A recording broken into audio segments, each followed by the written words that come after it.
Spoilers for Murder in Baldur's Gate. Back in college, I had decided to DM my first D&D game. I was going to run the story Murder in Baldur's Gate, since I had played it the previous summer, and as a first-time DM, running a published module seemed like the best way to go. For context, we were playing 3.5e at the time, and everyone involved in the game had next to no experience playing any form of D&D. We knew the basics like armor class, skill points, and whatnot, but it was understood that we were going to be fast and loose with the rules we didn't know because who cares? We're mostly here to have fun and not get into the nitty-gritty of the game. This is the story of my first encounter with that guy. You all know the one. There is always one. And boy do I wish I knew what I know now, because it would have saved us a lot of headaches. For the cast, we have a half-orc rogue, half-elf bard, elf monk, and problem player, who started out as a human paladin. So the game is divided up into 10 chapters. It was extended a bit as the rogue and the bard managed to accidentally summon a devil into the city by accident, because, of course. They all managed to kill it with the help of an NPC, a cleric called Eliza. Eliza, unbeknownst to the party, was super evil, and was going to manipulate the events of what I would hope would be a longer campaign. However, for the moment, problem player awkwardly started to romance with her, which she was cool with. Perfect chance to corrupt him into becoming a blackguard. He asked her if she wanted to go to an evening church service with him, and she agreed. As they left the party, they were ambushed by 3 wizard cultists, who managed to put him to sleep and take him to their lair, where they were going to attempt a ritual to create werewolves. The party went looking for him, and eventually were able to track him down. But through a series of bad rolls, they were unable to prevent the paladin from being turned into a werewolf. Most of the cultists were killed as a result, but the party was able to knock him out. But now they had 30 days until the next full moon, when he would turn again and likely slaughter his way through the town. Unfortunately, things did not go better for him. During this game, they had allied themselves with the leader of the town guard, a Judge Dredd type of guy named Ravengard. A plot point in the game is that the god of murder has been reborn and is looking for a chosen champion. He is deciding between 3 people in the city and is slowly corrupting them to make them more violent and bloodthirsty. Whoever the players help more end up becoming the chosen because they have caused the most death and destruction in the city with the players' helps. At this point, Ravengard was well on his way to becoming a military dictator of Baldur's Gate, and after this event with the cultists, one of them being a priest from the main church, he decided, you know what, time for a coup, and rallied the players and his men to storm the upper city and kill the dukes and religious leaders. Problem player wanted to be put in charge of the assault on the church, which Ravengard gave him, and he led 50 guys to storm the church and capture, or kill, everyone inside. Now, the head priest and everyone else was 100% innocent of wrongdoings, and the head priest was vocal about this. However, the paladin didn't want to hear it, and killed him real good, especially when I mentioned that the priest had this lightning mace that was really cool. Now, back in 3.5e, paladins had to be very strict and lawful. Not much room for any gray area at all. In particular, killing neutral good priests without a proper trial tends to be very frowned upon, especially since he showed no remorse, and his first thought after was to loot the body and return to killing the other priests in the temple. I let him know that his character felt wrong about killing these people, but he just shrugged it off and said, well, I think they're all cultists, so I helped the guards kill them all. So yeah, he ended up getting his paladin powers stripped after that, and was noticeably salty that playing a paladin would have consequences. But that wouldn't end up mattering as much as a few sessions later. We move into chapter 9, the last chapter before the final boss fight. The Thieves Guild of the town had grown into a rebellion against Ravengard, and had staged a massive prison break.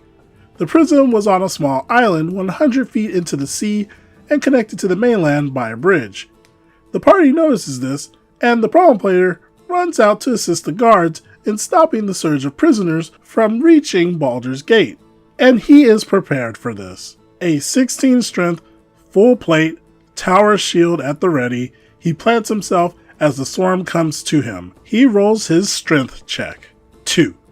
The swarm rolls theirs. 20. He is thrown from the bridge into the water below and immediately starts to drown, weighed down by all of his heavy gear, and man, he cannot make a swim check to save his life. He had to roll a 15 to get his head above water. His rolls? 4, 2, 8, 11, and 4. Even after he dropped his prized mace and shield, the full plate still worked against him too much. The bard jumped in to help save him, but strength and con were his dump stats. If you're wondering why, at character creation, he rolled 3d6 in order, and the dice were not kind to him. And so he had to abandon Problem Player to his fate, otherwise he drowned as well. As a last-ditch effort, Problem Player tried to force his werewolf transformation, but his dice just were not working with him, and so he drowned. But I felt bad for him. He was a decent guy, and the dice just weren't on his side. That's the game, but I did like the thematic idea that he could Hulk out to save his life and give some payoff to the werewolf curse. So then and there, I made a new rule. You get one. One time where when you should die, something intervenes and saves you. The hand of God comes in. You go Super Saiyan. Something pulls you from the brink, but you only got one. Afterwards, you're on your own. That's it for the full game. If you die and bring in a new character and they die, your second character doesn't get that one. The table agreed, and I told Problem Player that this would activate his curse and get him out, but he would be a werewolf in the town. If he let his paladin die, he could still use his 1 on his next character, and he said yes to saving his paladin. So the party watches as a naked werewolf jumps out of the sea and onto the bridge, before turning his claws on the last remaining prisoners who hadn't crossed the bridge. The players had to step in and knock the wolf out.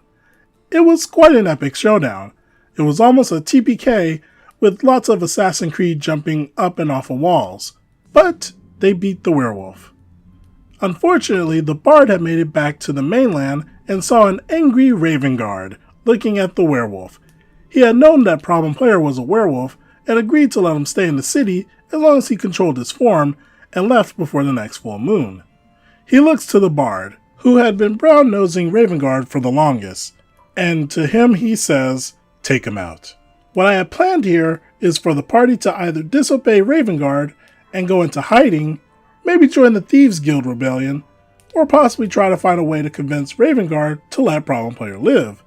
While the party was debating on what to do, Problem Player says that if he wakes up, then he will just take out his own character because of all the bad things he did.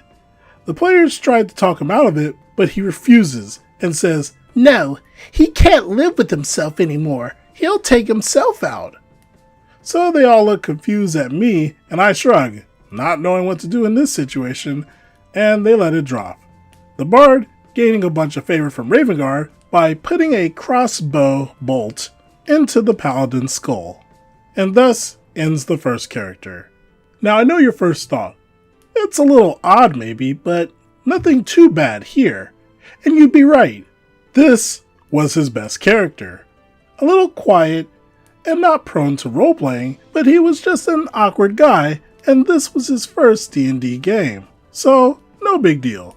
But what I did not realize was what was going on through his head. He didn't want to die and make a new character because of any role-playing reason. No, it was because he had just lost his gear in the sea, along with his paladin abilities. He didn't want to deal with the fact that he was now weaker. The beginnings of the min-maxing wheels began to turn, and I was not prepared for what would come next. Since we aren't reaching into horror story territory just yet, I've been told to remind you that we have a Discord. Come by and chat with other adventurers and submit stories to be read here. Link in the description. Thanks for watching, and let me know what you think of this series so far in the comments down below.